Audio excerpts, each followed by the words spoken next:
We get it. After all the frustration, the endless cycles of hoping for a system that actually works, you're ready for something steady. Something that delivers without constant workarounds or headaches.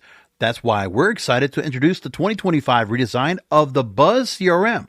Built with you in mind, it's more intuitive, faster, and smarter than ever. Finally, a CRM that sees your worth, streamlines your workflows, and gives you the tools to thrive without needing to prove yourself over and over again.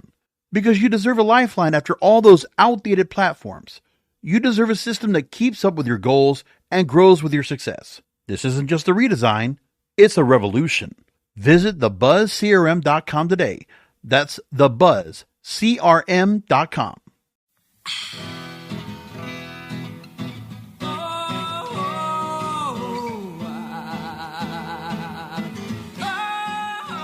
Welcome again, my friends. I am Vivian McPeak, and this is Hemp Present.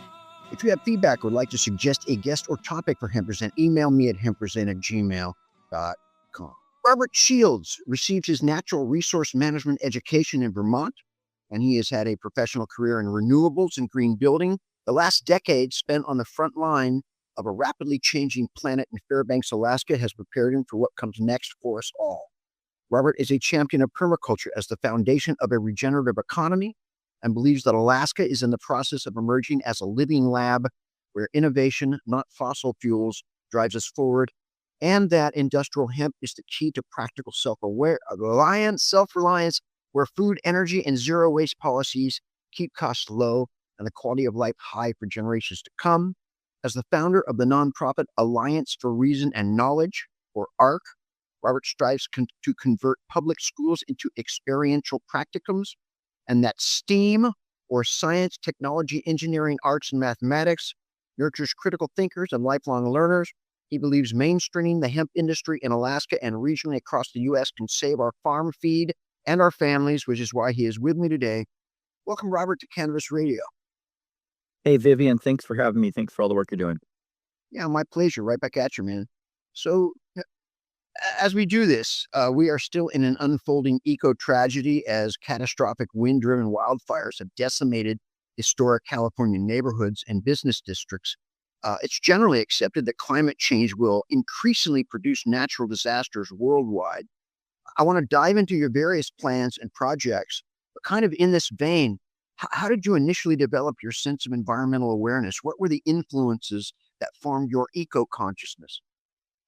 Well, I think part of it was I spent my formative years in southern Indiana in the Clark State Forest. So I lived on an 88-acre plot of land in the middle of a 180-acre state forest. So needless to say, I grew up surrounded by the woods and grew up playing with, and being around critters, all types of stuff. And so that was the beginning of it. But, in high school, it was really clear up here and everywhere that things were not going in a good direction. We were headed more towards 1984 and less towards Star Trek. And growing up on Star Trek, that's the direction I'd like to see us go in. It's not perfect either, but it's better than 1984 or us or any of the other visions of the future that we have been shown as a dystopia. So basically recognizing in high school that things were not going in the direction, I like either blow a place up and start over, which it seems to be doing a pretty good job of itself sometimes. We got together with some friends. We're like, okay, we'll just leave. But for some reason, a bunch of high school kids couldn't get their stuff together to get off world. So it only left us with one option, that was to save what we have. Or what I've come to realize with permaculture is not trying to save anything or change anything, but getting into the flow that things change rapidly, and we need to be adaptable to that. And I'll give you one example. Here in Fairbanks on Tuesday, it was 52 above. Today, it's recorded -21. So learning to adapt and change is a fundamental part of life. It's part of growth. And it's been basically instilled upon me my entire life that change is a constant, and we can either be impacted by it or it can be part of our growth process. So it's the attitude I've adopted. And that's what led me to becoming a steward and to training other stewards. And this is essentially what a Lorax does, teaching people that the environment and the economy don't have to be at war with each other, and that we can have a high quality of life while maintaining a good stewardship for those who come after. Your organization, ARC, Alliance for Reason and Knowledge, has a master plan titled Good Jobs for a Green World. What does that entail, and how will it result in green jobs and a green world? Well, so the regenerative economy, which we're trying to mainstream in the United States and Alaska by 2030 and the United States by 2050, is basically making this transition that instead of teaching people to do standard construction, do green construction. Instead of doing standard oil and gas, do green energy. But the Good Jobs for a Green World plan is based on a very simple notion that right now, our government, our society is spending about $100,000 a year to deal with an individual while they're in prison or while they're on the streets. So the Good Jobs Plan basically puts the puts forth the notion that why don't we put that money in them up front? If someone is struggling, why don't we put $100,000 into them, not to address their issues and to help them get into a stable situation where they can not only take care of themselves, but they can be a functioning member of the community, because that's ultimately what we want to do. And we were fortunate to be able to connect with former NFL player Gary Gilliam. He has been advocating what's called the Milton Hershey model. And that's a company that makes Hershey's chocolate. And basically, it started out with the novel idea that you take care of your people. And so he took over a school, or he bought an abandoned school in Harrisburg, Pennsylvania, and has converted it into, or is converting it into, a mixed use commercial development center, and using that as an opportunity to take people off the streets or marginalized citizens and not only provide them with job training, but the wraparound services that are necessary for these individuals to overcome their past and build a bright future.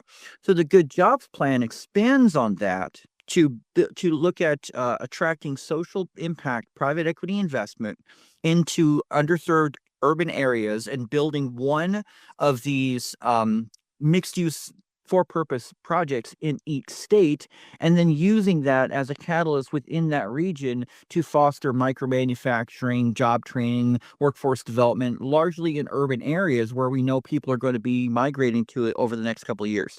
So that's the essence of the plan. It's workforce development focused on green energy, but it looks at wraparound services and drives private equity investment into community infrastructure for capacity building around food, energy, and waste. So by the time we're done, hopefully, communities will be able to provide for the food and the shelter needs of their citizens, just like they would on any spaceship. And here we live on spaceship Earth.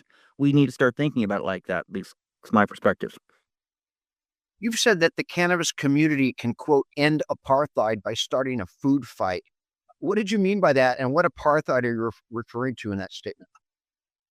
Well, apartheid is generally referred to as an intentional form of control by the elite against the poor.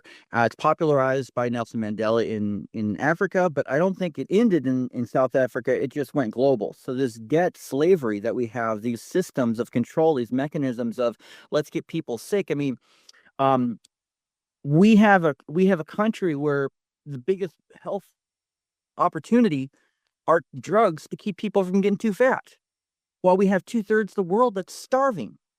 Our priorities are messed up. And it's because we've got into the system of consumption and the system of addiction and the system of which is ultimately a system of control, and that's apartheid. So I was saddened to learn that Hemp Fest wasn't able to continue, because extract the THC, and you have an annual event that focused on community, that's focused on empowerment, that's focused on helping us be our best and making the best of what comes next. And that really needs to be preserved. Now, there's another national event that happens in October, the National Solar Tour. And basically, this is an opportunity. It's locally organized, so every state event is different, but it's all nationally shared and coordinated. So they've been building this momentum for like 30 years. And basically, in June, we now celebrate Juneteenth, and this is about ending slavery.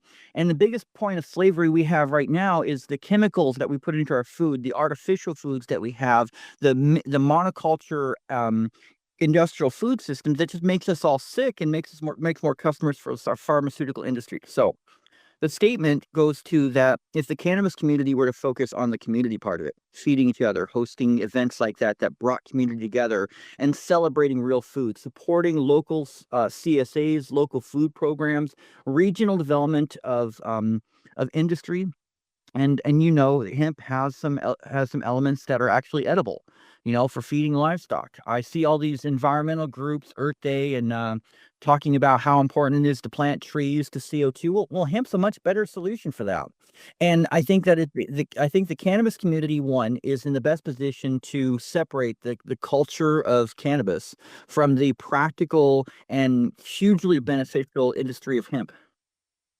Yeah, the hemp seed has a more complete protein complex than soybeans. We're going to go to a quick break and come back with Robert Shields. Time to roll out for the people that let us hemp present. Hang loose. We're coming right back. We're back with Robert Shields. Robert, what's your concept of the regenerative economy? You kind of touched on it, but as it relates to micro city finance, in fact, what is micro city financing? How does that fit into the broader scheme of sustainability? Well, that's a really loaded question here. I'll see if I can break it up. So in permaculture, there are principles that drive an economy: exchange of goods, maintaining profits, eliminating waste. Basically, we exist now in an open looped system of rampant consumption. Our system is maintained because we have to consume more faster, and obviously this is unsustainable. So I actually refer to this now as an abacus economy. It's very rudimentary. It may have worked for us at one time, but it simply doesn't work for us anymore. It's like an abacus may have worked at one time, but now we have scientific calculators, but we have to use them. So in the abacus economy, we've got this cost and price and externalities. If they don't understand it, they externalize all the cost and internalize all the profits. Whereas a regenerative economy externalizes the profits and internalize the costs. So when you invest in something, you see the long-term cost, you see the whole cost. They call it triple bottom line economics. Because when you do something, it has an impact on the environment. It can have a good impact or a bad impact, but that impact lasts usually longer than you're using the land. So those are kind of considerations. So the regenerative economy talks about decentralized energy system, decentralized governments, or decentralized governance, decentralized industrial complexes. Instead of having these huge monofarms, we have regional farms. Regional farms that serves regional needs. It's like here in Alaska, we have an opportunity to become practical sovereigns because are so disconnected from everything else that there is good impetus for us to grow our own food, make our own energy, and we're getting a lot better at processing our waste and turning it into usable materials. So those are the kind of things that go into the regenerative economy, and basically decentralizing authority, decentralized manufacturing reduces the environmental impact of industrial processes. That allows us to maintain industrial level quality of life while minimizing and being good stewards to the environment. So that's basically what regenerative economics are. There's a lot of definitions out there. I encourage people to look it up. As far as microcity financing, so basically in Alaska, we build a lot of cabins. These are one-room buildings, and as our families grow, we add another building onto it and add another building onto it. Before long, we have a little compound or a town. We design our towns this way. We design our cities this way. And the challenge is that as we've grown, we've introduced so many inefficiencies. It's the inefficiencies that are killing our budgets, that are making everything not work anymore. So the idea of microcities or district development is to look at these individual nodes where they're growing their own energy, where they're making their own food for their citizens, and where they're providing this reclamation of resources so there's no waste to deal with. And basically, microcity financing uses fiat currency, cryptocurrency, all of the above to help drive private equity investment into the capacity for communities to do this. Because right now, few of our communities have the ability to make much of anything. They can't grow their own food, and they can't really produce their own energy. So those kind of things make us vulnerable. And when they make us vulnerable, they make us stressed out. And then, the way we have stuff set up with jobs where people have to go thousands of miles to do dangerous work just to provide minimum wage, that's not working for anybody. And now with the introduction of AI, we're getting to the point where we're introducing the new merchant economy, where people don't have to work for someone else to make a living, that they can work directly with the community and become their own entrepreneurs. And all of these things allow us to move towards a more prosperous society. But you can't do it piecemeal. You can't you can't replace one wheel at a time in a car. You do all four of them. So the idea of microcity financing is, instead of piecemealing the comprehensive economic development strategies of a city or their capital improvement plans, that you look at being able to bundle them together for efficiency and innovation, and then using innovation to drive markets rather than consumption. Does that help? Yeah. It's a lot. How can domestic industrial hemp production and the utilization of industrial hemp usher in the mainstream adoption of a regenerative economy? Largely, it has to do with the fact that we've gotten to the point where we have plastics in our genes, and I'm not talking our blue genes, but our DNA, it's showing up in our DNA, it's showing up in crazy places in our kids. And basically, if we hadn't illegalized hemp in the first place after World War II, we would be in a much better position. But hemp is just phenomenal in so many ways. And it's not just the manufacturing of it, but it's establishing the entire materials economy, from production to manufacturing to distribution to consumption to reclamation. It's establishing that regional economy base that allows the hemp industry, who can provide a plethora of materials, including, and most importantly at this time, housing material. We can be building a house. We could be building houses a lot faster if we were growing more hemp. I've got some friends that are working on tribes in North Dakota. They're 3D printing houses. So we're trying to get them some hempcrete grown in Minnesota for those 3D printed houses. So these things are reality. I'm sure your audience is well aware of the benefits of hempcrete being fire resistant, and so we're looking at some of and carbon negative, from what I understand. Yes, carbon negative. It sucks carbon out way faster than trees does, and it can be harvested 3 times, where trees can only be harvested like maybe once every 5 years. And basically it consumes CO2 faster, it produces biomass faster, and we need a rapid response team. Hemp has always been on the front line of that. It's just the greed of industrialists pushed it aside because they couldn't figure out how to control it, because of the weed. And if the houses in LA had been made out of hempcrete, we would have a lot less devastation. I want to try to get. We only have 3 minutes till the next break. I want to get another question. You've said that your team is working to upgrade the coal-powered electrical grid with a decentralized network of renewables, and foster the development of a downtown heated by geothermal and rooftop gardens, providing green spaces in the cold and dark. Unpack that. What is your team, and how will that work? Well, I am fortunate to be able to work through the internet from a small cabin here in Fairbanks, Alaska, with a group of international folks all over the country, including rocket scientists and climate scientists and stuff. And basically, we have been able to draw from other things that are going on to be able to replicate those things here. So in regards to the decentralized grid, I did a lot of my professional cutting my teeth in Portland, Oregon, which is a green mecca. And their energy generation system, unlike Alaska, which has a coal plant and they send the power out, they have a decentralized system where they have generators and renewables placed all over the city.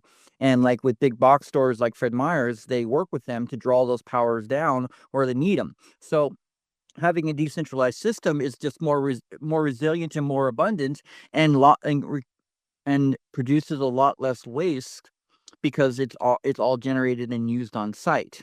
So you take that one step further, in that while we have net metering, not all utilities are favorable to buying renewables.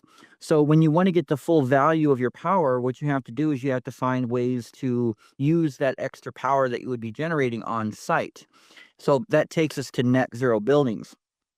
Alaska's got a lot of geothermal. They had a downtown heating system at one point that was powered by a coal plant.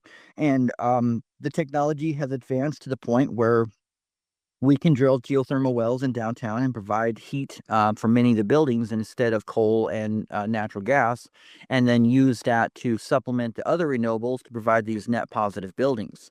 I actually just learned yesterday that there was a building in downtown Anchorage, a senior center, that actually had adopted a rooftop greenhouse for their residents. And obviously, you understand the health benefits of being in green spaces in the dark in the winter. But the idea was that you could make it a cost-effective model by, especially with a multi-story building, by tying those rooftop gardens into the water filtration and the air filtration systems of the building. So those are the types of things that we're trying to bring together in this systems approach, which takes us back to permaculture and the regenerative economy. Wow. Impressive, man. All right, we're going to take another break, come back with our final segment with Robert Sheilds. Time to roll out for the people that let us hemp reset. Hang loose. We're coming right back. Back to the final segment with Robert Sheilds. Robert, your bio says that as the son of a garbage collector from rural Indiana, Robert Sheilds, you understand the importance of treasuring our trash, which extends to the wasted potential of the incarcerated and infirm as a deficit of the human experience. How so? Well, I think it's science has pretty much proven what results you get when you're kind to a plant. And if you're kind to a plant, imagine what kind of results you can get when you're kind to a person.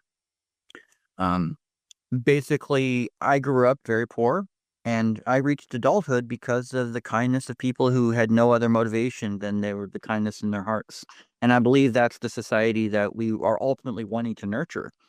And basically, the opportunities that exist, like I said, with the Good Jobs Plan, it's designed towards filling those gaps in helping provide opportunities for the marginalized to be able to lift themselves and so we can lift each other up in order to be able to have more of a work towards a Star Trek future instead of moving away from this dystopia future that we seem to be rampantly training for.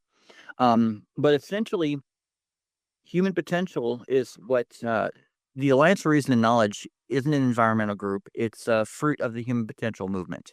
We recognize that when an individual is deprived of the opportunity to reach their potential, that's a deficit for the whole country. The whole premise of the Good Jobs Plan is that if we make these investments into critical thinkers and invest in our schools instead of our prisons and invest in innovation instead of military, that we will raise generations of critical thinkers that are able to solve the challenges that we have on this planet and lead us to figuring out how to solve the problems of becoming part of an intergalactic community. And I'm sorry, go ahead. I was going to say, I think those kind of motivations, those visions for a positive future is what we need to hold on to. And that's why we advocate Star Trek, is because how else do you show generations of people who have only known strife and suffering, generations of peace and prosperity? We're rapidly running out of time. Quickly, tell us about the Regenerative Planet Summit and Tour of Future Cities. So we have been trying to organize here in Alaska, and we're trying to take it nationally. 2 events every year: spring with Earth Day, in the fall with the solar tours. In the spring, we're looking at the Regenerative Planet Summit, looking at all the things that go into how we can make a greener world. And like I said earlier, letting local groups coordinate those events, and then advertising nationally. Same thing with the Tour of Future Cities. The solar tour started out with just solar, then they went to solar PV, then they expanded to solar greenhouses and EV cars. Last year, they were offering community gardens, and this is a steady progression towards green communities, living buildings, and ultimately future cities. So we're just trying to be part of that progression and bring things along and add competitions and other things to engage people that will ultimately drive investments into community resilience.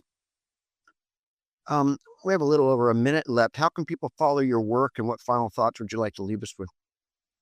Well, final thoughts is a lot of this work, it's like an iceberg. A lot of it's things people don't see, you're not going to get credit for, and it's going to be a challenge. But even the poorest in this country have it better than some other people in other parts of the world. And if we don't take steps now to ensure our own resiliency and the resiliency of those around us, we're all going to suffer together. The opportunities presented to us over the next 4 years are everything's going to come down to the art of the deal. If you want to push an environmental or a social issue, you got to make an economic case for it. I think this provides a great opportunity for anyone who wants to make the world a better place, to build a business for it, and to make that work. So I encourage everybody to stay strong. And if you have dreams and ambitions about making the world a better place, don't let anybody tell you you can't do it, because we are in the land of the free and the home of the brave. And how can people follow your work and connect with you? Sure. Our website for the Alliance is a-r-k.us. You can find me on Facebook, on LinkedIn, and other social media. Give that again, in case somebody was Sure. grabbing a pencil. Sure. So the website's a-r-k.us. That's the website for the Alliance for Reason and Knowledge. And I'm on Facebook and LinkedIn. arc.us with hyphens between the AR and the K. Yes, sir. All right, very good. Robert, wow, just what an impressive vision, and your ability to dismantle it all and explain the dynamics of it, the mechanics is just very impressive stuff. What you're doing is so important, and I thank you for coming on the show and sharing it with us today. Well, thank you for sharing the word. Good work to you too, and we'll talk again soon. All right, man. Good luck with everything. The Hemp Present intro music is 7 Mile Beach by Joanne Rand, and the outro music is Take Back the Plant by Stickerbush. You'd think I never said that before. See you next time, folks. Stay strong. Marijuana, THC, sweet sativa, Dick Cream, Santamia, Delta 9. We get it. After all the frustration, the endless cycles of hoping for a system that actually works, you're ready for something steady. Something that delivers without constant workarounds or headaches. That's why we're excited to introduce the 2025 redesign of the Buzz CRM. Built with you in mind, it's more intuitive, faster, and smarter than ever. Finally, a CRM that sees your worth, streamlines your workflows, and gives you the tools to thrive without needing to prove yourself over and over again. Because you deserve a lifeline after all those outdated platforms. You deserve a system that keeps up with your goals and grows with your success. This isn't just a redesign, it's a revolution. Visit thebuzzcrm.com today. That's thebuzzcrm.com.